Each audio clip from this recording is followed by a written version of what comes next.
Welcome to Business Innovators Radio, featuring industry influencers and trendsetters sharing proven strategies to help you build a better life right now. Welcome to Business Innovators Radio with me, Luana Ribeira, and I have a very interesting guest with me today, Michael Brian Lee, author, TEDx speaker, and creative breakthrough catalyst. Welcome, Michael. Thank you, Luana. Thanks for having me.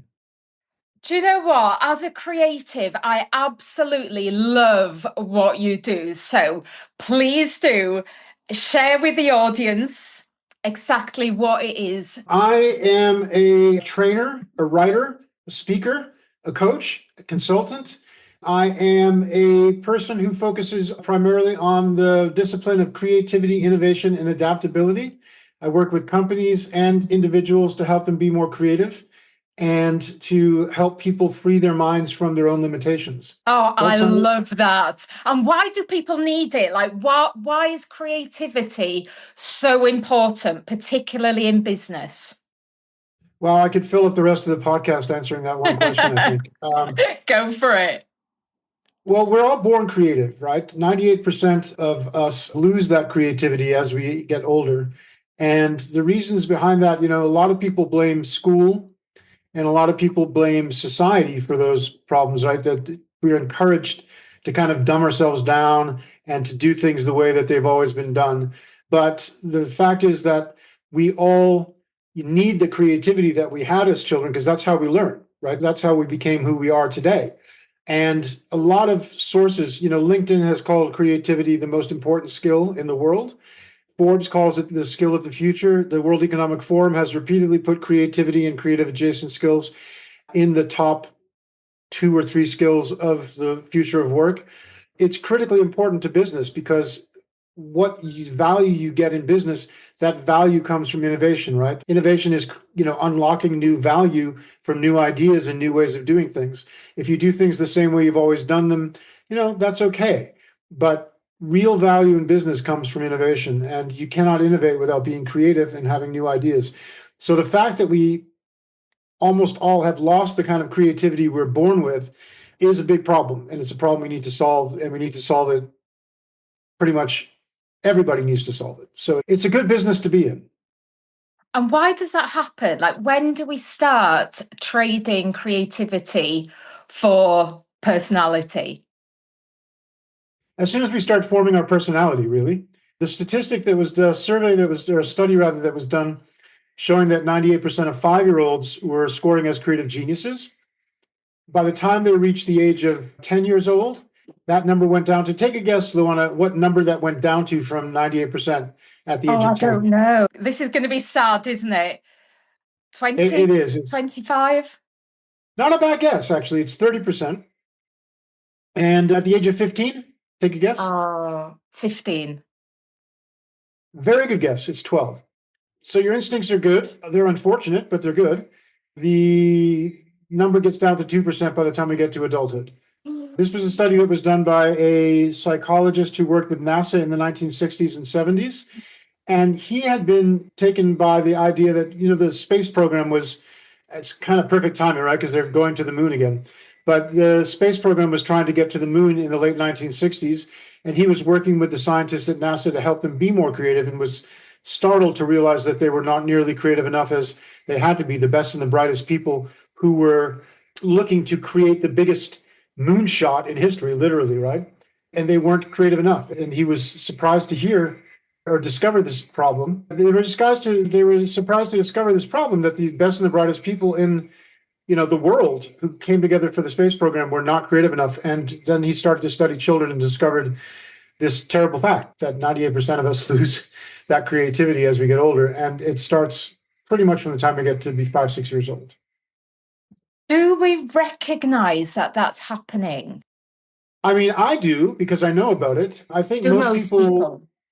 Yeah, I think most people don't really notice that it's happening because it's kind of encouraged that we're supposed to become proud of becoming who we are, right?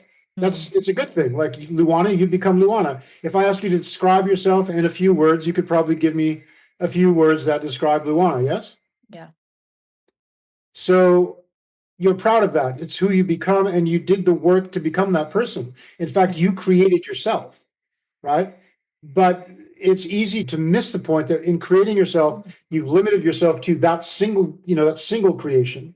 And to shift and become somebody different that you need to be to solve problems that might not be applicable to that particular creation requires a recreation. And that recreation is something that we don't really actually become that good at. We're very good at creating ourselves the first time. And then we fall into the trap of believing that that's actually who we actually are. Interesting. So how do we combat that? Well, that's a great question. I mean, adaptability is the key to the whole thing, right? When we look at creativity, a lot of people define creativity like Apple had that campaign where they said it was thinking differently, or think different was the Apple campaign.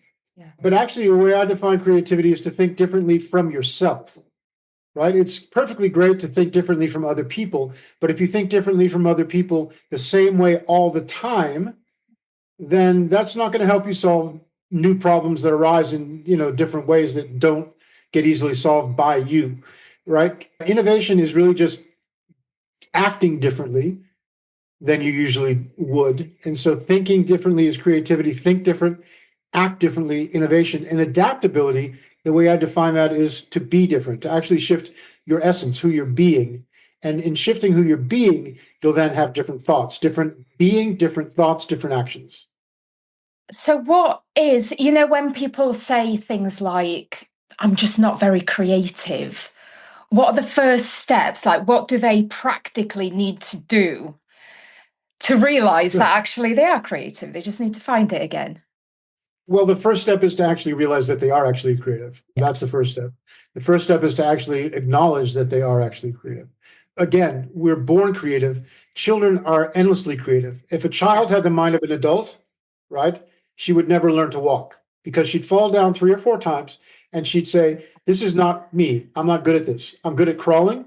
I'm good at sucking my thumb, but I'm not good at walking. And this is, other people do this. Look at all those other babies that walk. That's what they do. I'm going to stick with what I'm good at. Luckily, when we're a toddler, we don't have the mind of an adult.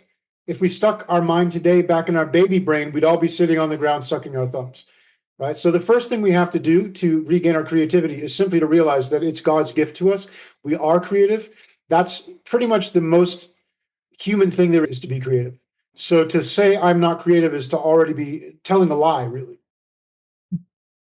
And why do you think people tell themselves that kind of thing? They say that negative thoughts are, I think, 4 times more powerful than positive ones.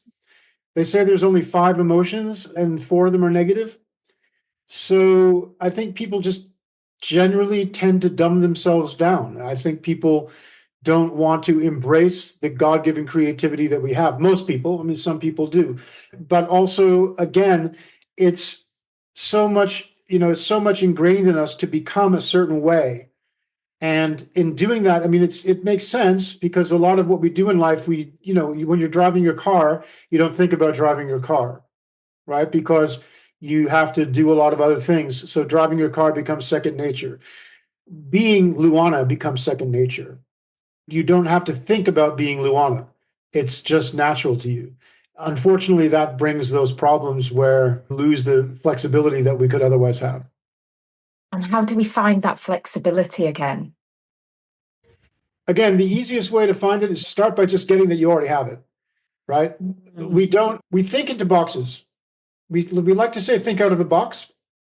But the fact is that besides being creative, probably the most human thing is judging, right? The person that's listening to this podcast right now, we've been talking for a few minutes, has made dozens of judgments already about the nature of my voice, some of the things I've said, the nature of your voice, the questions you're asking, all kinds of judgments the person is making. Either they like it, they don't like it, it's good enough, it's not good enough, it's smart, it's stupid. Like the judgments we make all the time are how we manage our lives, right? How we can shift ourselves to be regain connection to our creativity more easily is to realize that we can't think out of boxes. We are going to think into boxes. It's how we survive. But what we can do is be more conscious of the boxes we're thinking into. We can select the boxes we're thinking into. We can combine boxes together to make bigger ones or different ones. We can make a bigger variety of boxes. Point being, like, we have to be more conscious of what we're doing when we think, so that we can actually realize that, creativity is automatic. If you just let yourself be creative, you will be. It's only when you put things in the way of your creativity that something's in the way of it. Again, to answer your question, I think the simplest way to answer it is to say, get out of the way. Just stop trying to stop yourself from doing what God gave you the ability to do. And when people do get out of their own way and they find that creativity and they're able to adapt, how does that change for themselves, for their businesses? As I was saying, people who are more adaptable, as I was saying before, when, creativity is critical to business, it's critical to coming up with new ways of doing things. It's critical to solving problems. People who are more adaptable are 2.5 times faster at solving problems. People who are more adaptable are 50% more mentally healthier, 50% less burnout. Organizations that are more adaptable, they are 1/3 more profitable. They go bankrupt 3 times less often. Basically, magic happens is what happens. Magic happens when you allow your creativity to come forth, whether it's as an individual or as a team or organization. And how did you get into all of this? Like, was there a moment when you realized that your personality was limiting you? No, my personality's never limited me, Luana. Nice. I used to be a television director full time, and I was asked to start a film school. When we designed the curriculum for the film school, we decided to include a creativity stream in which people would learn about how to be creative generally, not just specifically as a cameraman or a director or an editor, but specifically the concept of creativity as a thought process. And that's when I got introduced to the idea of creativity as a discipline, separate from, anything it's attached to. It's not because I myself had a problem with it. It's more that I myself realized that other people do have a problem with it, and I could find ways to help solve it. So what happened was, I used to use originally when we did that curriculum, we used to use the book The Artist's Way by Julia Cameron. Some people may be familiar with it. Yeah. And I went to Nigeria to do a reality TV show. And while I was there, somebody else taught my creativity class. When I got back, they replaced that person with me again, but it was at the last minute. We didn't have time to order Julia Cameron's book for the class. So I had to develop my own creativity curriculum in about 3 weeks. So from my own knowledge and from further study and sort of figuring stuff out, I figured out that behind Julia Cameron's work, there was a structure that she didn't seem to even quite see herself 100%. And that structure would allow people to, by following a simple 6-step process, be able to unleash creativity, in ways that they were otherwise not doing. And so that's really how it came about. I started doing that in tertiary at the film school. And then eventually I thought, no, it's better to do this in business, in the real world, with grown-ups. So I started to work with companies. Nice. And can you share with us some real examples of the transformations that your clients have had? Well, I mean, it's pretty straightforward. What happens is it's just people getting in touch with the ability to be creative at levels that they've stifled. And the best results usually come from teams, because what happens when you take a team, it's kind of like taking a group of robots that program themselves, but they programmed themselves years ago and they programmed themselves long before they ever met. Yeah. And now you're trying to put them together and make them collaborate creatively. Now, when you collaborate creatively, you're going to get a lot better creative results than when you work alone, but not under those circumstances. So I've had teams, try to give you some examples without giving away people's IP. I've had teams where they tripled their like a marketing team, they tripled the amount of product sold. They actually measure their marketing success and how much product they sold inside the company. They tripled the amount of product sold pretty much overnight, because of the better ideas that they had in marketing the product, for example.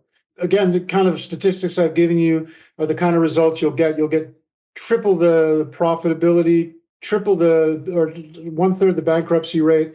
You see remarkable breakthroughs when people let themselves be creative in ways that they're stopping themselves. That's outstanding. Now then, you've got a book coming out. I do. I'm very excited about the book I've got coming out. And it's coming up soon, 21st of April, is that right?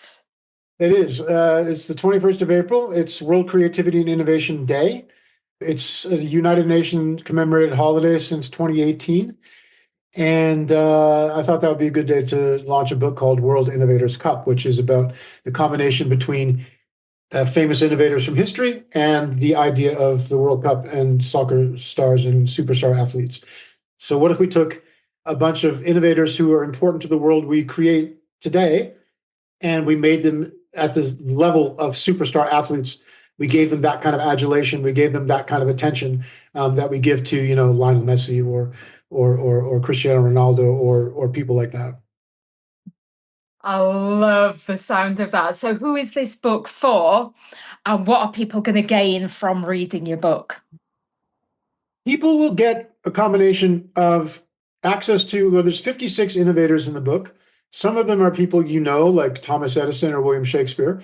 Others are people you've possibly never heard of, like Lise Meitner. There's people from all across the world. We've broken them down into 4 continents. Each continent has a full team of 11 starters, 2 coaches, and 1 substitute. And in the book, they even play against each other. It's just for fun. But the point of the book, what you get out of it is you get a combination of the history of innovation and the history of the World Cup at the same time. And then putting those together, those are both true, putting those together into a fictionalized account of how those innovators played in famous soccer games and contributed to those games, which they, of course, didn't. So it's a combination of a fiction book and a nonfiction book in one. Who's it for? Well, we'd like to say it's for everybody, right? But I mean, it's more for young adults who would enjoy the learning of it, and also for people more in our age bracket who would enjoy the puzzles of discovering the sort of the way that the games have been phrased are all related to those innovators and their history and what they did. The fun of discovery of the puzzles and kind of discovering the Easter eggs. I love the sound of that. It sounds really different. It's not the average book that's out there, is it? It's not. I mean, not in the average book will you find things like, did you know, for example, that the United States shocked the world in the very first World Cup by reaching the semifinals? The best finish the United States has ever had in the World Cup was in the very first World Cup. Okay, I did not know that. Yeah, and the very first hat trick in the World Cup was by the United States, also by a guy named Bert Patenaude in 1930 in Uruguay in the first World Cup. Okay. So there's these World Cup facts. Yeah, there's some fun World Cup facts in there. Full of facts. Yeah, and then there's also a lot of interesting things about innovators you didn't know, like, do you know Hedy Lamarr? Uh-huh.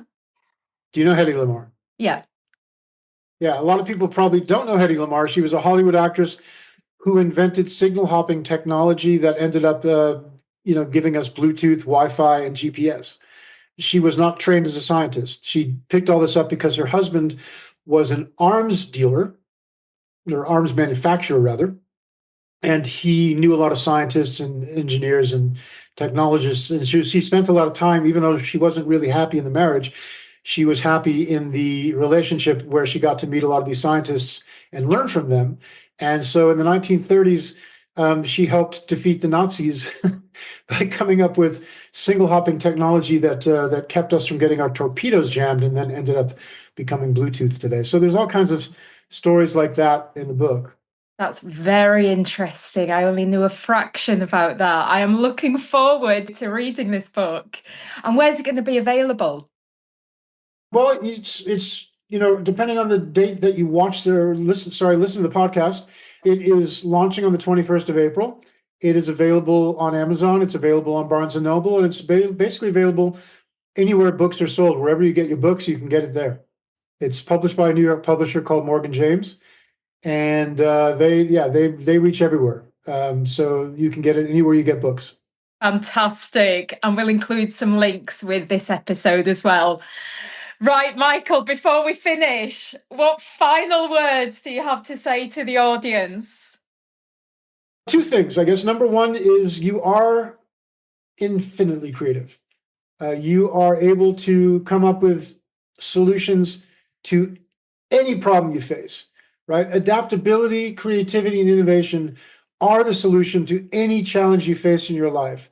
And if you embrace your natural ability to already have those things in you, you can solve anything you come across. That's number one. Number two, please get my book and read it. You'll enjoy it and it'll make me happy. Absolutely, yes. Well, thank you, Michael. You've been absolutely fantastic. Thank you for coming on, and to everybody listening, we'll catch up next time. Thanks for listening to Business Innovators Radio. To hear all episodes featuring leading industry influencers and trendsetters, visit us online at businessinnovatorsradio.com today.